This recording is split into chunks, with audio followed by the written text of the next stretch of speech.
एक बालक जिसे जन्म लेते ही उसकी माता ने त्याग दिया और अपने मृत पति के साथ चिता पर जलकर सती हो गई और पीछे छूट गया वह अनाथ बालक पीपल के पेड़ के नीचे रोता बिलखता हुआ। समय के साथ साथ वह बड़ा होने लगा और भोजन न मिलने पर पीपल के पत्ते खाकर जीवित रहने लगा। आखिर कौन था यह बालक? कौन थी उसके माता और पिता? आखिर उसे पीपल के पत्ते क्यों खाने पड़े? चलिए जानते हैं इस विशेष सुंदर कथा में। नमस्कार प्रिय भक्तगणों, स्वागत है आप सभी का हमारे YouTube चैनल लक्ष्मी ज्ञान गंगा में। प्रिय भक्तों, आज हम भगवान शिव के दूसरे अवतार पिपलाद अवतार की कथा का श्रवण करेंगे। हमारे पुराणों और शास्त्रों में कहा गया है कि पिपलाद अवतार की कथा का श्रवण करने से मनुष्य को शनि देव की कोई दृष्टि नहीं लगती। वह शनि देव के प्रकोप से सर्वदा संकट मुक्त होते हैं। उस व्यक्ति पर महादेव की विशेष कृपा होती है। शिव जी अपने भक्तों पर सदा प्रसन्न रहते हैं। तो ऐसे में आइए हम आज भी सुनते हैं भगवान शिव के दूसरे अवतार पिपलाद अवतार की कथा।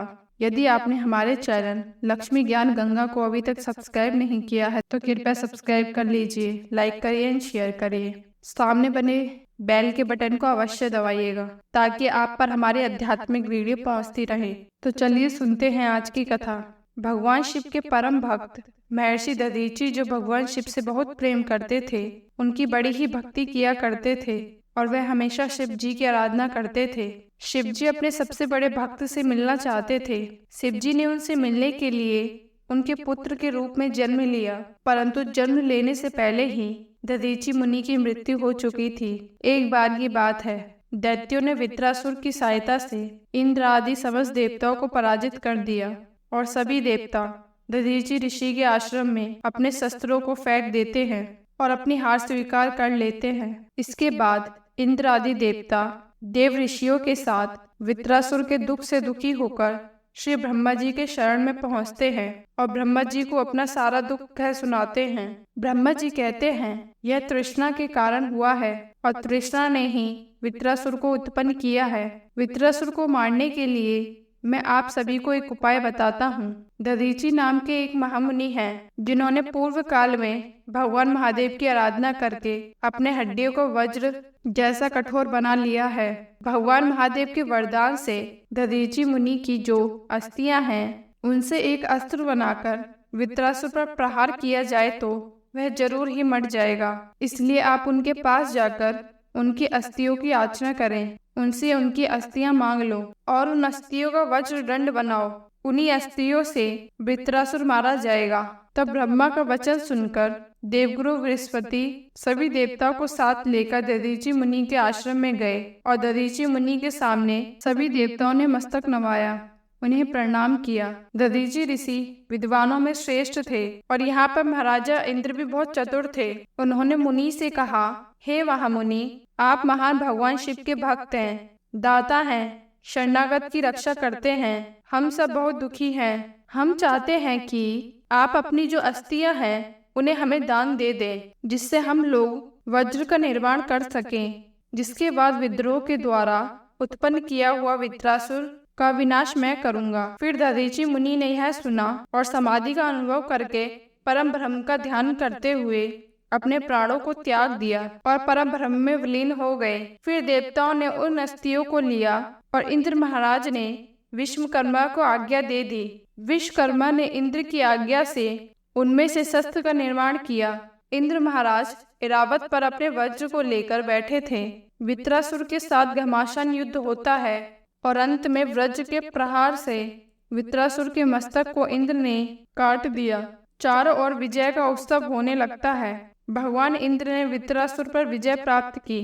अब देखिए, दधीचि मुनि की पत्नी जब झोपड़ी में आकर देखती है तो वे दधीचि जी के बिना अस्थियों का मित्र देह देखकर बड़ा क्रोध करती हैं और उन्होंने क्रोध में आकर देवताओं को श्राप दे दिया कि हे देवता, तुम लोगों ने स्वार्थ के चलते मेरे पति की मृत्यु का कारण बने हो, इसलिए मैं तुम्हें श्राप देती हूँ कि तुम सदा पुत्र विहीन रहोगे, तुम्हें पुत्र की प्राप्ति नहीं होगी।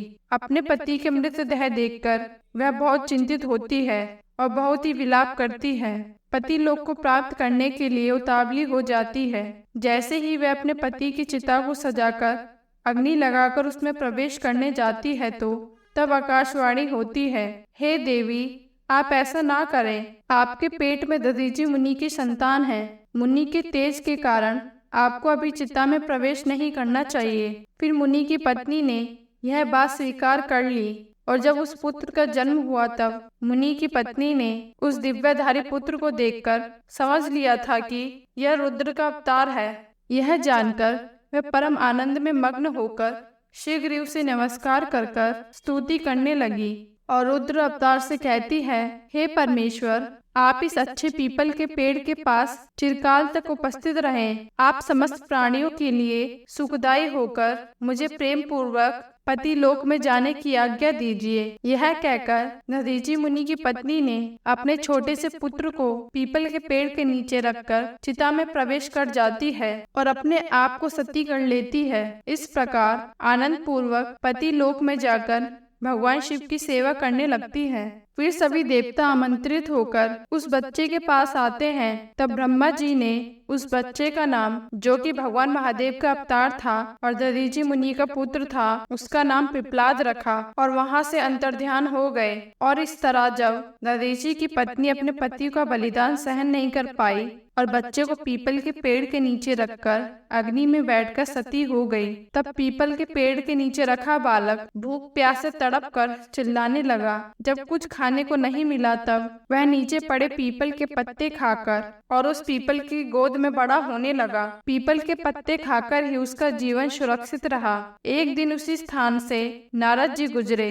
नारद जी ने पीपल के पेड़ के नीचे बैठे बालक से पूछा कि हे बालक, तुम कौन हो? तुम्हारे जनक कौन है? तब बालक ने कहा, यही तो मैं जानना चाहता हूँ। तब नारद जी ने ध्यान पूर्वक बालक की ओर ध्यान से देखा तो आश्चर्यचकित होकर कहा कि हे बालक, तुम तो महान मुनि दधीचि मुनि के पुत्र हो। तुम्हारे पिता की अस्थियां का पत्र बनाकर देवताओं ने असुरों पर विजय पाई थी। नारद जी ने बताया कि तुम्हारे पिता दधीचि मुनि की मृत्यु केवल 21 वर्ष में ही हो गई थी। तब बालक पूछता है, मेरे पिता की अकाल मृत्यु का कारण क्या था? तब नारद जी कहने लगे, शनि देव की महादशा थी। तब बालक पूछता है, अच्छा तो मेरे ऊपर आई विपत्ति का कारण क्या था? नारद जी कहते हैं, यह भी शनि देव की महान दास्ता है। अब यह कहकर नारद जी के चले जाने के बाद बालक पिप्लाद ने नारद जी के बताए अनुसार ब्रह्मा जी की घोर तपस्या की, उन्हें प्रसन्न किया। जब ब्रह्मा जी ने बालक पिप्लाद से कोई वर मांगने को कहा तो